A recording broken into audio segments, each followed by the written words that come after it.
Welcome to YoYo TV. Telangana రాష్ట్రంలో కాంగ్రెస్ 6 గ్యారంటీల హామీలు అమలవుతున్న సంగతి అందరికీ తెలిసిందే. ఇక్కడ హస్తం పార్టీ అధికారంలోకి రాగానే మహాలక్ష్మి పథకంలో భాగంగా మహిళలకు ఉచిత బస్సు ప్రయాణం సౌకర్యం తీసుకొచ్చింది. మహిళలు ఆర్టీసీ బస్సుల్లో ఉచితంగా ప్రయాణం చేయవచ్చు. పల్లె వెలుగు ఎక్స్ప్రెస్లో మహిళలు ఉచితంగా ప్రయాణం చేయడానికి తెలంగాణ ప్రభుత్వం అవకాశం కల్పించింది. ఉచిత బస్సు సౌకర్యాన్ని మహిళలు భారీగా ఉపయోగించుకుంటున్నారు. ప్రస్తుతం ఉచిత బస్సు పథకం కర్ణాటక, తెలంగాణలో అమలు చేస్తున్నారు. మొన్న జరిగిన ఏపీ ఎన్నికల్లో కూడా టీడీపీ మహిళలకు ఉచిత బస్సు ప్రయాణ అవకాశం కల్పిస్తామని హామీ ఇచ్చింది. ఏపీలో టీడీపీ అధికారంలోకి రావడంతో ఉచిత బస్సు పథకం అమలు చేయడానికి అధికారులు కసరత్తు చేస్తున్నారు. ఇందుకు సంబంధించి ఏపీఎస్ఆర్టీసీ అధికారుల బృందం తెలంగాణ, కర్ణాటకలో అమలు చేస్తున్న విధానం అధ్యయనం చేస్తోంది. ఉచిత బస్సు పథకాన్ని ఏ విధంగా అమలు చేయాలి అనే దానిపై చర్చిస్తున్నారు. మహిళలకు ఉచిత బస్సు ప్రయాణం పథకానికి తెలంగాణ అనుసరిస్తున్న విధానమే ఏపీకి సరిపోతుందని అధికారులు భావిస్తున్నారు.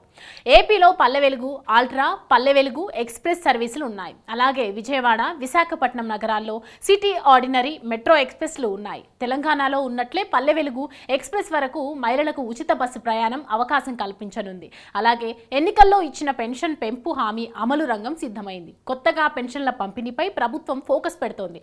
ఇందులో భాగంగా అధికారులు ప్రస్తుతం పెన్షన్లు ఎవరెవరు అందుకుంటున్నారు, ఆ వారిలో అర్హులు ఎవరు, పెన్షన్ల పెంపు ఎవరెవరికి వర్తింపచేయాలి, 50 ఏళ్ల పైబడిన వారికి ఇస్తామని ప్రకటించిన హామీపై ఇప్పుడు అధ్యయనం చేయనున్నారు. ప్రభుత్వం ఏర్పాటు పూర్తి కాగానే ఈ వివరాలను అందించి దీనిపై కీలక నిర్ణయం ప్రకటించబోతున్నారు. ఎన్నికల ప్రచారంలో భాగంగా చంద్రబాబు, పవన్ సహా కూటమి నేతలు జూలై 1 నుంచి పెన్షన్లను పెంచడంతో పాటు ఏప్రిల్ నుంచే వీటిని వర్తింపచేసి బకాయిలు కూడా అదే రోజు ఇస్తామని హామీ ఇచ్చారు. ఈ లెక్కన గతంలో 3000 పెన్షన్ అందుకుంటున్న వారికి 1000 పెంపుతో పాటు 3 నెలల బకాయిలు కూడా కలిపి మొత్తం 7000 రూపాయలు ఇవ్వాల్సి ఉంది.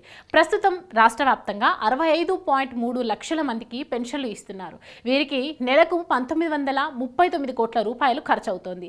ఇప్పుడు ఏప్రిల్ నుంచి బకాయిలతో కలిపి జూలై 1న 7000 రూపాయల చొప్పున, అలాగే దివ్యాంగులకు 3000 పెన్షన్ 6000 చేసి ఇస్తే ఈ బడ్జెట్ కాస్త 4400 కోట్ల రూపాయలకు చేరుతుందని అధికారులు అంచనా వేశారు. ఆగస్టు నుంచి ఈ పెంపు అమలు చేస్తే 2800 కోట్ల రూపాయలు అవుతుందని అంచనా. వీటితో పాటు పూర్తిగా వికలాంగులైతే 15000 రూపాయలు, కిడ్నీ, తలసేమియా వ్యాధిగ్రస్తులకు 10,000 రూపాయల చొప్పున పెంచి ఇవ్వాల్సి ఉంది.